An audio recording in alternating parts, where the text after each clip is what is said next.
मनुष्य हमारे धरती का सबसे अनोखा प्राणी में से एक है, जो लगभग 2 लाख सालों से धरती पर रहते आ रहे हैं, जो अपने सोच, विचार, तौर तरीके के लिए जाने जाते हैं। कभी हमें इंसान और जानवर में डिफरेंस करना होता है तो हम कह देते हैं कि हम सोच सकते हैं, हम डिसीजन ले सकते हैं, हम इन्वेंट करते हैं, कॉलेज जाते हैं और होमवर्क भी करते हैं और भी बहुत कुछ। अगर 100 बात की एक बात करें तो इंसान के पास दिमाग होता है जो बाकी स्पीशीज से काफी डेवलप है। मनुष्य के दिमाग का स्ट्रक्चर बड़ा ही जटिल है। जटिल इसलिए क्योंकि हमें अपने ही ब्रेन पर कंट्रोल नहीं रहती। भगवत गीता में श्री कृष्ण कहते हैं कि मन को नियंत्रण करना वास्तव में कठिन है, but it can be control through practice and detachment. But ये सब तो थी ज्ञान की बातें। क्या हो अगर जिस माइंड को हम खुद कंट्रोल नहीं कर सकते उसे कोई और कंट्रोल करने लगे, वो भी एक छोटी सी कंप्यूटर की मदद से। आज इस वीडियो में बात करेंगे एक ऐसी कंप्यूटर चिप के बारे में जो हमारे ब्रेन को कंट्रोल करने की ताकत रखता है, दी न्यूरालिंक। तो कैसे हो यूट्यूब की जनता, मेरा नाम है हिमांशु अवतार और आप देख रहे हैं note and IITian। Elon Musk की स्टार्टअप कंपनी न्यूरालिंक एक ब्रेन चिप कंपनी है जिसे 2016 में इलन मस्क के द्वारा बनाया गया था। इलन मस्क के बारे में जितना तारीफ करूं उतना कम है। इस बंदे ने 10 साल की उम्र से ही पूरा टेक इंडस्ट्री को बदलने में लगा है। जो आज से 10-20 साल पहले हॉलीवुड में जिस साइंस फिक्शन कंसेप्ट पर मूवी बनती थी, उन सारे कंसेप्ट को हकीकत करने का दम रखता है तो वो सिर्फ दी इलन मस्क है। चाहे वो फिर 1990 में आई टोटल रिकॉल मूवी की ड्राइवरलेस कार हो जो आज की डेट में टेस्ला है, या स्पेस एक्स या फिर हाइपरलूप हो। ये सब तो ठीक था, बट इलन मस्क को ब्रेन चिप बनाने का आइडिया कहां से आया और इन सब की शुरुआत कैसे हुई। History of Neuralink. जब इलन मस्क एक नोवेल पढ़ रहे थे, the Culture by M Banks, उसमें एक साइंस फिक्शन कंसेप्ट था, न्यूरल लेस। उस कंसेप्ट के अनुसार जिस व्यक्ति को अपने ब्रेन से कनेक्शन लॉस्ट हो गया है, उनका न्यूरॉन काम नहीं कर रहा, they can use their brain with the help of the computer chip for their communication. According to Musk, neural lace एक तरह का डिजिटल लेयर है above the cortex. Cortex brain के ऊपरी भाग को कहते हैं,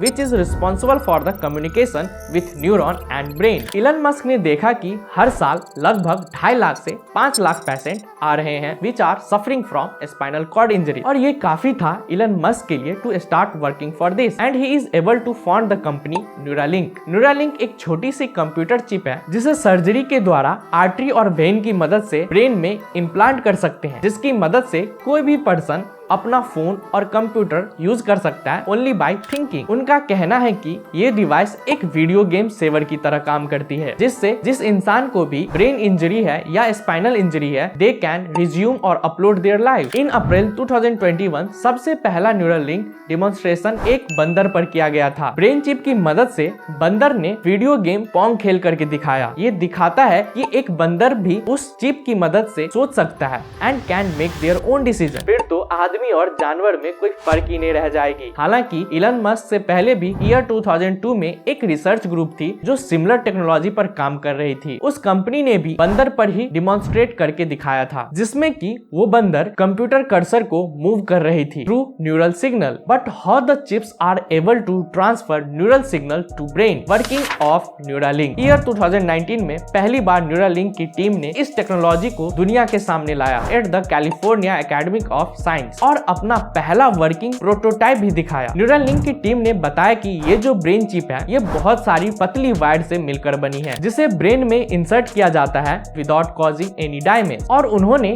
एक न्यूरोसर्जिकल रोबोट भी बनाया है जो इस इम्प्लांटिंग सर्जरी में मदद करता है। इस ब्रेन चिप में एक मॉडर्न फैंसी इलेक्ट्रॉनिक सिस्टम भी लगाया गया है, like a super smart computer, जो इलेक्ट्रिकल सिग्नल को प्रोसेस करके समझ करके ब्रेन के न्यूरॉन तक पहुंचाता है। न्यूरॉन हमारे ब्रेन में एक तरह का मैसेंजर की तरह काम करती है जो हमारे ब्रेन तक सिग्नल पहुंचाता है to help us in thinking, move and feel. How it made. Brain chip में पतली पतली वायर लगी हुई है जो पॉलीएमाइड से बनी हुई है, जो हमारे ब्रेन और बॉडी दोनों के लिए सेफ है। और हर एक प्रोब्स में छोटी छोटी टीनी वायर्स यूज किया गया है which is made up of either gold and platinum and each probe is covered by many electrodes, और हर एक इलेक्ट्रोड्स में सेंसर लगा हुआ है जो इलेक्ट्रिकल सिग्नल को उठा के ब्रेन तक पहुंचाती है, लाइक अ न्यूरॉन। इलन मस्क ने फाइनली एक पेशेंट के अंदर ब्रेन चिप इम्प्लांट कर दिया है एंड वो पेशेंट अभी रिकवरी स्टेज में है। अगर ये सक्सेसफुल हो जाती है तो जो लोग उठ बैठ नहीं सकते, बोल नहीं सकते, वो सारे काम करने लगेंगे, वो भी सिर्फ सोचकर। मस्क का कहना है कि अगर ये डिवाइस स्टीफन हॉकिंग के ब्रेन में इम्प्लांट कर दिया जाता तो वो 10 गुना तेजी से कम्युनिकेट कर पाते। बट क्या ये सेफ है? देखो, कंपनी का दावा है कि ये बिल्कुल सेफ है ब्रेन और बॉडी के लिए, लेकिन ये एक कंप्यूटर है जो हैक हो सकती है। अगर किसी ने इस ब्रेन चिप को हैक कर लिया तो वो उस पर्सन से कुछ भी करा सकता है and even they damage his और हर लाइफ। दुनिया में ऐसी कोई टेक्नोलॉजी नहीं बनी है जिसे हैक न किया जा सके। या फिर ये हो सकता है कि कंप्यूटर खुद से ही डिसीजन लेने लगे। भाई साहब, कुछ भी हो सकती है। ये मानव जाति पे खतरा नजर आते दिख रही है। आप क्या सोचते हो इस टेक्नोलॉजी के बारे में? क्या आप इस टेक्नोलॉजी का यूज करोगे या फिर नहीं? कमेंट में जरूर बताएं। मैं तो बिल्कुल इस टेक्नोलॉजी को सपोर्ट करूंगा, क्योंकि उन लोगों को फिर से जीने की उम्मीद देगी जो लोग जीने की उम्मीद खो चुके हैं while spinal cord injury. But थोड़ा डर भी लग रहा है अपने ब्रेन को किसी चिप के अंडर कंट्रोल देने में। अगर आप ब्रेन चिप इम्प्लांट कराना चाहते हैं तो आप उनके वेबसाइट के थ्रू रजिस्टर कर सकते हैं। बट यार, इसकी कॉस्ट न सिर्फ $10,500 है, जो इंडियन करेंसी में होती है लगभग 9 लाख रुपए। हालांकि अभी कंपनी की तरफ से कोई भी कॉस्ट अनाउंस नहीं की गई है, ये एस्टिमेटेड कॉस्ट है। इस वीडियो में बस इतना ही। अगर आपको मेरी वीडियो पसंद आई हो तो वीडियो को लाइक कर देना। अगर चैनल पर नहीं हो तो चैनल को सब्सक्राइब कर देना। और हाँ, अपने फैमिली के साथ शेयर करना ना भूलें, ताकि उन्हें भी न्यूरालिंक के बारे में पता चल सके। मिलते हैं आपसे अगली वीडियो में,